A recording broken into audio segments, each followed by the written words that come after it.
Hello friends, नमस्ते, राधे राधे। कैसे हैं सभी? आई होप आप सभी बहुत अच्छे होंगे। सो फ्रेंड्स, मैं सोनिया वेलकम करती हूँ आपको अपनी एक और नई वीडियो में। तो फ्रेंड्स, आज की वीडियो बहुत ही इम्पोर्टेंट होने वाली है। जिनके भी बुटीक में कस्टमर नहीं आते हैं, होम बुटीक हो या मार्केट बुटीक हो, अगर आपके बुटीक में कस्टमर नहीं आते हैं तो आज मैं आपको एक ऐसे 8 सीक्रेट टिप्स बताने वाली हूँ जिससे आप अपने बुटीक में कस्टमर बढ़ा तो सकते हैं, साथ ही आपकी कमाई भी चरगुनी हो जाएंगी। तो वीडियो में बने रहिएगा बिना स्किप किए हुए एंड तक। तो यहाँ देखिए, सबसे पहले मैं बता दूँ कि 4 बजे से यहाँ मैंने अपनी वीडियो की शुरुआत की है। तो यहाँ देख सकते हैं दूध हमारी जो थोड़ी सी बची हुई थी वो दूध से दही बन चुकी है। तो मैंने उसका सोचा कि चलो उसे थोड़ा उसका जो पानी है सुखा करके उसका खोआ बनाया जाए। तो देखिए, कोई भी चीज़ हमें वेस्ट नहीं करना चाहिए। ये थोड़ी सी दूध थी, इसीलिए मैंने सोचा कि इसको जला करके खोआ बना दे। अगर ज़्यादा दूध बच जाती है तो आप सबको पता है मैं पनीर फाड़ लेती हूँ, अच्छे से फट जाती है तो उसका सब्ज़ी बना लेती हूँ मैं। तो काफ़ी सारे ब्लॉग वीडियो में मैंने आपको दिखाया भी है, बताया भी है कि किस तरीके से हम फटी हुई दूध का इस्तेमाल करके अच्छे से उसका खोआ निकाल सकते हैं या फिर पनीर निकाल सकते हैं। तो यहाँ देखिए, अभी 4 बज रहे हैं। तो यहाँ देख सकते हैं अभी मैं गैस पे चढ़ा दी हूँ दूध सूखने के लिए। दूध का जो पानी है वो सूख जाएगा और यहाँ मैं बर्तन धो लेती हूँ। और बच्चे यहाँ पर अभी सोए हुए हैं। तो चलिए बिना देरी किए हुए अपने टॉपिक पे बढ़ते हैं। तो आज का हमारा टॉपिक बड़ा ही अच्छा है, सो प्लीज़ वीडियो को एंड तक ज़रूर देखिएगा। तो आज मैं आपको कुछ सीक्रेट तरीका बताने वाली हूँ बुटीक में कस्टमर बढ़ाने के। अगर आपने इन टिप्स को फॉलो कर लिया तो 100% मैं गारंटी देती हूँ आपके बुटीक में कस्टमर दौड़े चले आएंगे, आपके बुटीक में कस्टमर की लाइन लग जाने वाली है। तो चलिए, सबसे पहला हमारा है, तो देखिए सबसे पहला हमारा है प्रचार करना। जैसे कि आप कोई भी काम कर रही हैं, अगर लोग नहीं जानेंगे तो फिर आपके पास कैसे आएंगे। तो इसके लिए आप एक बोर्ड का या बैनर का इस्तेमाल कर सकती हैं। अपने घर के बाहर एक बोर्ड लगा सकती हैं। जैसे कि मार्केट में बुटीक होती है तो हम तो बड़ा पोस्टर बनाते हैं, लेकिन काफ़ी महिलाएं जो घर पे बुटीक करती हैं, होम बुटीक जो खोलती हैं, वो बाहर बोर्ड नहीं लगाती और वो सोचती हैं कि हमारे पास कस्टमर की लाइन लग जाए, कस्टमर बहुत सारे आए।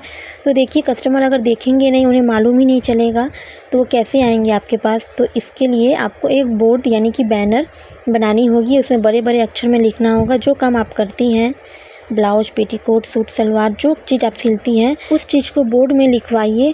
और अगर आप बुटीक है, आपका होम बुटीक, तो आप अपने बुटीक को एक नाम दीजिए। जैसा कि कोई भी नाम हो सकता है, आपका नाम या आपके बच्चे का नाम, कुछ भी हो सकता है। तो अपने बुटीक को एक नाम दीजिए, एक पहचान दीजिए, तभी आपकी बुटीक उस नाम से जानी जाएगी और सब बोलेंगे कि हाँ, इस बुटीक में ये काम बहुत अच्छा होता है, हम इस बुटीक से ही हम अपने सारे कपड़े सिलवाएंगे। तो देखिए, बुटीक का जब तक आप नाम नहीं देंगे तो वो कैसे आपके पहचानेंगे आपके बुटीक को। तो इसीलिए अपने बुटीक को नाम दीजिए और वो नाम बड़ी बड़ी अक्षर में लिखी होनी चाहिए। और फिर जैसे आप काम करती हैं, जो काम आप कर रही हैं, सिलाई से रिलेटेड जो काम कर रही है, उसे छोटे छोटे अक्षर में लिखवाइए। और हो सके तो अपने साइड में एक मोबाइल नंबर भी दे दीजिए, ताकि अगर आपके पास कहीं टाइम नहीं होगा आपके पास आने का तो वो नंबर का इस्तेमाल कर सकती हैं। या फिर अगर आप घर पे नहीं रहेंगे, कहीं मार्केट वगैरह कहीं गई होंगी, तो देखिए इस तरीके से तो आपके कस्टमर वापस चले जाएंगे। इसीलिए आप अपना हो सके तो मोबाइल नंबर भी दे दीजिए, ताकि अगर आप नहीं रहेंगे तो उस मोबाइल के थ्रू आपसे बात हो सके उन कस्टमर का। तो सबसे पहले देखिए, अपने बुटीक को एक पहचान दीजिए, एक नाम दीजिए और एक बोर्ड लगाइए, तभी आपके पास आपके कस्टमर आएंगे। और दूसरा है एक दुकान या पार्लर के थ्रू। जी हाँ, अगर आप होम बुटीक कर रही हैं तो आप जो साड़ियों की दुकान होती है उस पे चले जाइए। जैसे कि वहाँ तो लेडीज़ों का आना जाना लगा रहता है। आप उन साड़ी की दुकान वालों को, दुकानदार को, किसी भी स्टाफ को आप 50-100 रुपया दे दीजिए और एक विजिटिंग कार्ड बनवाइए। और उनको कहिए कि आपकी दुकान में जो भी लेडीज़ आती हैं उनको कहिएगा कि हमारा बुटीक है, हमारे पास से सिलवाए कपड़े, जो भी आपसे साड़ी ले रहे हैं तो ब्लाउज तो सिलवाएंगे ही, तो उनको हमारे पास भेज दीजिएगा, उसमें से कमीशन हम आपको दे देंगे। तो इस तरीके से अगर आप बोलेंगे, क्योंकि देखिए आजकल पैसे से ही सब कुछ करते हैं, बिना पैसों के कोई आपकी हेल्प नहीं करेगा। तो इसीलिए जो कमीशन बनता है उनको थोड़ा बहुत कमीशन दे दीजिए, तभी वो आपके काम करेंगे। तो इस तरीके से भी देखिए कस्टमर बन सकते हैं आपके। तो देखिए, एक कस्टमर से अनेक कस्टमर होते हैं। तो अगर आप उनके थ्रू कोई एक कस्टमर आता है तो उनका तो कमीशन वो उनको आप दे देंगे, लेकिन उनके थ्रू जो कस्टमर आएंगे आपके पास, उनके थ्रू भी बहुत सारे कस्टमर, अगर आपका काम अच्छा होगा तो उनके थ्रू भी बहुत सारे कस्टमर आएंगे। तो उनका तो वो दुकानदार नहीं जान रहे हैं, तो इससे देखिए कमीशन आपको नहीं देना पड़ेगा। तो बस 2-4 आपको कस्टमर बनानी है उनके थ्रू, दुकानदार के थ्रू। या फिर पार्लर में भी आप जा सकती है, जैसे कि लेडीज़ पार्लर होते हैं तो आप उनको भी जा कर के उनको भी कमीशन दे सकती हैं और उनको बोलेंगे कि जो भी आपके पार्लर में आएगा उनको हमारे बुटीक में भेजिएगा और जो भी कमीशन बनेगा हम आपको दे देंगे। तो पहले डील कर लीजिए कितना कमीशन कितने % पे आप उनको देंगी। तो फ्रेंड्स यहाँ देख सकते हैं महारानी जी मेरी बेटी पैर पे पैर चढ़ा करके मोबाइल देख रही है। तो यहाँ देख सकते हैं चीकू बाहर है और मेरे सारे काम हो गए हैं। शाम के बर्तन मैंने धो लिया है और यहाँ देखिए जो मैंने दूध चढ़ाया था खोआ बनने के लिए वो बन चुका है। तो यहाँ आप देख सकते हैं कितना अच्छा बना है। इसमें हम थोड़ा सा चीनी भी रखा है, मीठा मीठा सा अच्छा लगेगा। तो आप भी इस तरीके से, अगर आपके घर में दूध फट जाती है तो आप उसका इस तरीके से खोआ बना सकती हैं या फिर पनीर बना सकती हैं। देखिए कितने लोग दूध फट जाती है तो वो फेंक देते हैं वेस्ट समझ के कि इसका हम क्या करें। तो देखिए ब्लॉग को मैं थोड़ी देर के लिए बंद कर दी थी, वीडियो शूट करना बंद कर दी थी क्योंकि कस्टमर आ गए थे, एक साथ 4-5 कस्टमर आ गए थे। तो इसीलिए मुझे वीडियो को बंद करना पड़ा, मोबाइल कैमरा ऑफ़ करना पड़ा क्योंकि देख सकते हैं काफ़ी छोटा सा रूम है और पता है कोई आ जाते हैं तो मुझे थोड़ा सा अजीब सा लगने लगता है कि उन्हें कहाँ बैठाए कहाँ रखें, क्योंकि एक साथ जब 1-2 आते हैं तो कोई दिक्कत नहीं है, अगर एक साथ 3-4-5 आ जाते हैं तो फिर मुझे अपने में खुद में अजीब लगने लगता है। तो मैं यहाँ सिलाई करने बैठी ही थी और सिलाई जैसे मैं कर रही थी तो मैं लाइव भी आई थी और लाइव भी मुझे अचानक से बंद करना पड़ा, कस्टमर आ गए थे और मैं कंफ्यूज हो गई थी कि उन्हें मैं कहाँ बैठाऊँ कहाँ रखूँ। तो एक बिस्तर में बैठाई थी, 4-5 पूरे भर गए थे और उनका एक थैला सामान था, बहुत सारे कपड़े लेकर के आए हैं। तो यही कारण है मैं जो टिप्स फॉलो करती हूँ मैं सोचती हूँ कि आप सबको भी मैं ये तरीके बताऊँ ताकि आप सबके भी बुटीक में, होम बुटीक में भी कस्टमर अच्छे खासे बने रहें। तो यहाँ शाम का समय था तो मैं यहाँ सांच बत्ती दिखाई हूँ। अब मैं आपको दिखाऊँगी कि देखिए कितने सारे कपड़े आए हैं। तो अचानक से ही आए थे तो वो फ़ोन कर रही थी मुझे, लेकिन मेरा मोबाइल साइलेंट था तो इस वजह से थोड़ा और प्रॉब्लम होने लगा क्योंकि मैं सिलाई कर रही थी, मशीन को मैं इस तरफ घुमाई थी और बैठी थी। तो अचानक से वो आ गए 4-5 कस्टमर। तो मैंने सोचा कहाँ बैठाऊँ तो पूरा बिस्तर भर गया था, वो बैठे हुए थे। और फिर यही कारण है जिससे मेरे बुटीक में कस्टमर इतने सारे हैं। तो यही टिप्स मैं आप सबके साथ शेयर कर रही हूँ ताकि आपके भी बुटीक में अगर कस्टमर नहीं है तो आप अपने बुटीक में इन टिप्स और ट्रिक्स को फॉलो करते हुए अपनी बुटीक में कस्टमर बना सकती हैं, पैसे कमा सकती हैं, वो भी घर बैठे। तो देखिए तीसरा तरीका हमारा ये है कि जो दिखता है वही बिकता है। अगर मान के चलिए कितने लोग अनपढ़ होते हैं, पढ़े लिखे नहीं होते, चाहे आप हिंदी में भी क्यों ना लिखी हो वो बोर्ड नहीं पढ़ पाएंगे। इसीलिए अगर आपकी बालकनी है या फिर जो गेट है मेन गेट, उसमें आप मेन गेट को खोल के आप दोपहर में जब सिलाई कर रही हैं, जब भी शाम को सिलाई कर रही हैं तो आप उस समय आप रख दीजिए, गेट के पास मशीन को रखिए फिर सिलाई कीजिए ताकि जो लोग देखेंगे वो आएंगे आपके पास। तो देखिए जो दिखता है वही बिकता है। तो इस तरीके से आप अगर मशीन रखेंगे तो वो तो समझ जाएंगे कि मशीन है तो सिलाई तो होती होंगी। तो 1 दिन देखेंगे, 2 दिन देखेंगे, तीसरे दिन ज़रूर आएंगे आपके पास पूछने के लिए आपसे। तो इस तरीके से भी आप अपने बुटीक में कस्टमर बढ़ा सकती हैं। और 12 से 2 के बीच कम से कम आप मशीन को बाहर रखें क्योंकि देखिए बच्चे की टाइम होती है, छुट्टी की टाइम होती है तो सारी लेडीज़ से जाती हैं आती हैं। तो रास्ते में अगर वो आपका मशीन देखेंगे तो वो ज़रूर आएंगे, आपसे पूछेंगे कि यहाँ सिलाई होता है। तो देखिए इस तरीके से भी आपके कस्टमर बन सकते हैं। तो फ्रेंड्स देख सकते हैं कितने सारे कपड़े हैं। तो एक साड़ी, ये साड़ी है, इसमें फॉल पिको भी करना है और ब्लाउज भी इसके सिलने हैं, अस्तर वाले ब्लाउज। और 3 सूट आए हैं जो कि बहुत प्यारे प्यारे हैं, बहुत अच्छे हैं। और यहाँ एक कॉटन सक का ब्लाउज है और फिर 2 कपड़े हैं अल्टरेशन के लिए। तो देखिए ये सूट काफ़ी प्यारा है, एक ब्लू वाला है, वो सूट मुझे बहुत पसंद आया, लेकिन वही ये वो कस्टमर के हैं तो उन्हें सिल के देना है। तो यहाँ देखिए ये एक साड़ी हो गया, 1-2 ब्लाउज हो गए, एक अस्तर वाला एक बिना अस्तर का। और ये जो पैंट है, ट्राउज़र है, इसमें इलास्टिक लगानी है, अल्टरेशन के काम करने हैं। और एक फ़्रॉक है उसमें भी अल्टरेशन के काम करने हैं। तो देखिए ये इस तरीके से हमारे पास इतने सारे कपड़े आ गए हैं। तो जो ब्लाउज मैं सिल रही थी वो भी नहीं सिल पाई और उठना पड़ा मुझे। तो ये होता है अगर आपके पास छोटे से रूम है, छोटा सा घर है, उसी में आप रहती भी हैं और काम भी कर रही हैं, किचन वगैरह सब कुछ है और सिलाई का काम भी कर रही हैं, तो दिक्कत हो जाता है। और कस्टमर आ जाते हैं तो और भी ज़्यादा प्रॉब्लम होने लगता है। मतलब कस्टमर को देख के प्रॉब्लम नहीं होता है कि हम सोचते हैं कि कस्टमर को कहाँ बैठाएं, क्योंकि अपने में मुझे अच्छा नहीं लग रहा था, पता है। तो मैंने उन्हें ये बात कहा भी कि दीदी मेरा ये छोटा सा घर है, आपको थोड़ी प्रॉब्लम, क्योंकि उन लोगों के बड़े बड़े घर हैं। तो मैंने उन्हें कहा कि आप सबके तो बड़े बड़े घर है, ये थोड़ी छोटी सी झोपड़ी में आकर के आप भी सोच रही होंगी कहाँ हम आ गए सिलाई करवाने। तो उन्होंने कहा, बहुत प्यारा जवाब दिया उन्होंने कि देखिए घर छोटा होने से कुछ नहीं होता, दिल बड़ा होना चाहिए, जो कि आपका बहुत दिल बड़ा है। तो इसीलिए हम आपके पास आते हैं। तो वो पुरानी कस्टमर, एक मेरी पुरानी कस्टमर है, उन्हीं के थ्रू 4 कस्टमर आए थे।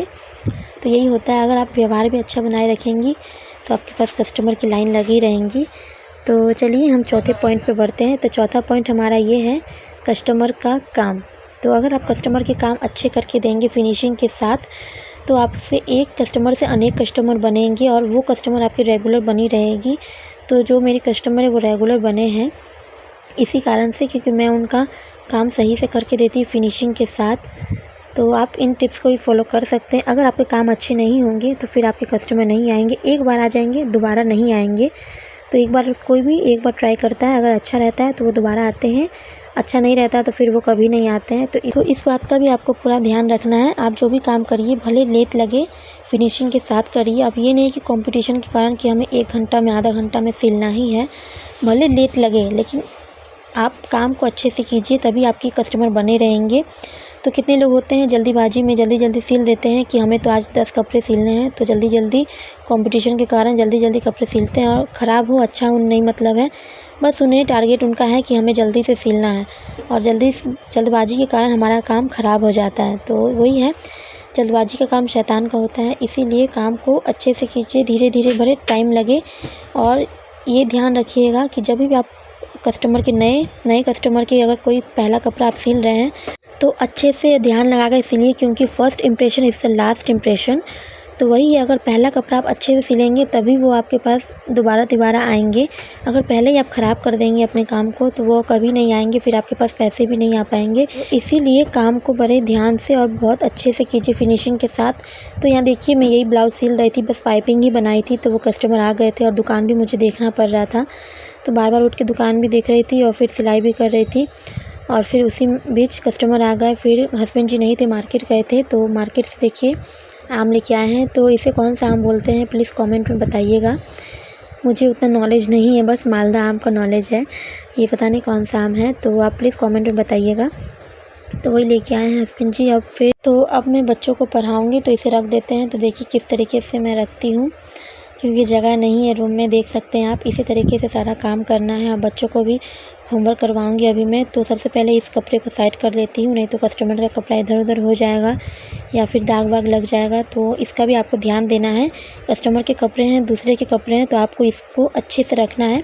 और जब कटिंग भी करने बैठिए तो अच्छे से साफ़ सुथरा जगह करके बैठिए, नहीं तो हो सकता है कहीं आपके फ़र्श में कोई चीज़ का दाग लगा हो, तो उससे आपके कपड़े भी ख़राब हो सकते हैं। तो इसका भी आपको ध्यान देना है। तो चलिए हम 5वें पॉइंट पे पढ़ते हैं।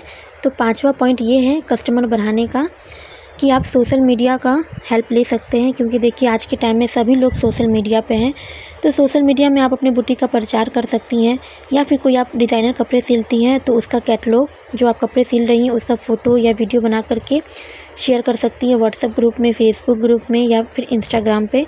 तो देखिए ये भी बहुत अच्छा वर्क करता है। अगर आप सोशल मीडिया पे एक्टिव हैं तो उसमें आप शेयर कीजिए व्हाट्सएप पे। तो मैं भी ऐसे करती हूँ, जो भी कपड़े मैं सिलती हूँ तो व्हाट्सएप पे भी अपलोड करती हूँ, ताकि जो भी मेरे फ्रेंड्स फैमिली है वो देखेंगे तो उन्हें पसंद आएगा, तो वो ज़रूर आएंगे मेरे पास, डिज़ाइन देखेंगे। क्योंकि देखिए आजकल काफ़ी ट्रेंड में है डिज़ाइनर कपड़े, फ्रॉक हो, सूट हो या फिर ब्लाउज हो, कुछ भी हो, डिज़ाइनर कपड़े के बहुत ही ट्रेंड में है। तो आप जो भी डिज़ाइनर कपड़े बना रहे हैं उसे सोशल मीडिया पे अपलोड कीजिए, शेयर कीजिए, इसके थ्रू भी आपके कस्टमर बन सकते हैं। तो चलिए हम 6ठे पॉइंट पे बढ़ते हैं। तो 6ठा पॉइंट हमारा ये है कि हमारा रेट लिस्ट। अगर आपका रेट सही होगा, मार्केट के अकॉर्डिंग आपका होम बुटीक है, तो आपका रेट सही होगा तभी कस्टमर आपके पास आएंगे। नहीं तो सब सोचेंगे कि मार्केट में भी हमारा 200 ले रहे हैं, आप भी 200 लेंगे तो हम आपके पास क्यों आए। तो देखिए यही होता है, आप मार्केट में चाहे 200 ले या 500 ले, वो कम नहीं करवाते हैं, बार्गेनिंग नहीं करते हैं। लेकिन अब 200 भी लेंगे या 150 भी लेंगे तो उसमें भी लोग बार्गेनिंग करते हैं, किचकिच करते हैं पैसों के लिए। तो देखिए आप बुटीक में पता कर लीजिए मार्केट में कितना रेट है, उससे आप 50 रुपये कम रख लीजिए। तो इस तरीके से आपके कस्टमर बने रहेंगे। तो रेट अपना सही रखिए, रेट लिस्ट अपना बना लीजिए कि हमें कितने का ब्लाउज कितने लेंगे, सूट का कितना लेंगे। तो चलिए 7वां पॉइंट में बढ़ते हैं। तो 7वां पॉइंट हमारा ये है कि समय पर काम करके देना। जी हाँ, अगर आप कोई कपड़ा कस्टमर का ले रहे हैं तो जिस समय पे आप बोल रहे हैं उस समय पर दीजिए। अगर मान के चलिए आपने 2 दिन का समय लिया है कि हम 2 दिन के बाद देंगे, 2 दिन के बाद कस्टमर आएंगे, आपका काम नहीं हुआ होगा, तो इस तरीके से देखिए आपके कस्टमर वापस चले जाएंगे। फिर वो आपसे पहली बार तो आपसे सिलवा लेंगे, लेकिन दूसरी बार नहीं आएंगे आपके पास। तो इस बात का आपको ध्यान देना है। अगर आपने 2 दिन का समय लिया है तो 2 दिन पे ही दीजिए।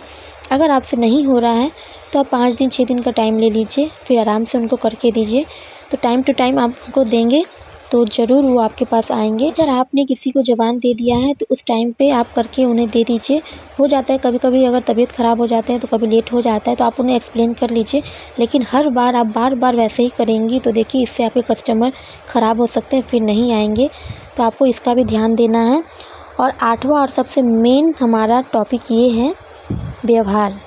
अगर आप काम भी अच्छा कर रही हैं, आपके रेट भी सही है, आपने प्रचार भी कर लिया, आप समय पे काम करके भी दे रहे हैं, लेकिन आपका व्यवहार अच्छा नहीं है, तो आपके पास कस्टमर कभी नहीं आएंगे। अगर एक बार आ भी जाएंगे तो वो कभी नहीं दोबारा आएंगे। इस बात का भी आपको ध्यान देना है। कस्टमर के प्रति व्यवहार को अच्छे बना के रखिए, चाहे आप कितने भी टेंशन में क्यों ना हो।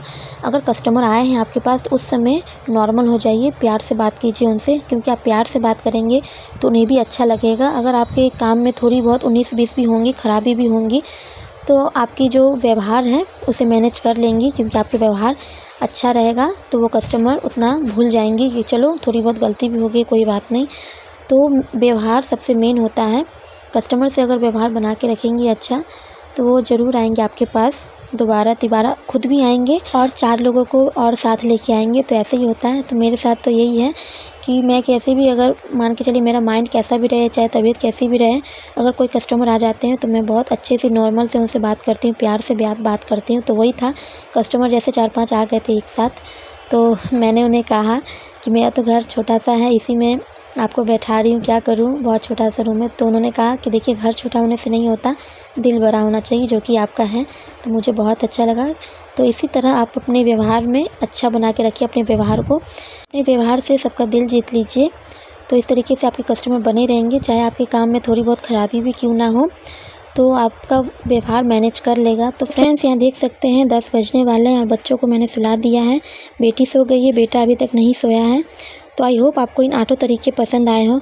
अगर आपने इन 8 तरीक़ों को फॉलो कर लिया तो आपके बुटीक में कस्टमर की लाइन लग जाएगी। तो फ्रेंड्स अगर वीडियो पसंद आए तो प्लीज़ लाइक करें, शेयर करें, कमेंट करें एंड सब्सक्राइब करें। मिलते हैं अगली वीडियो में। Bye bye.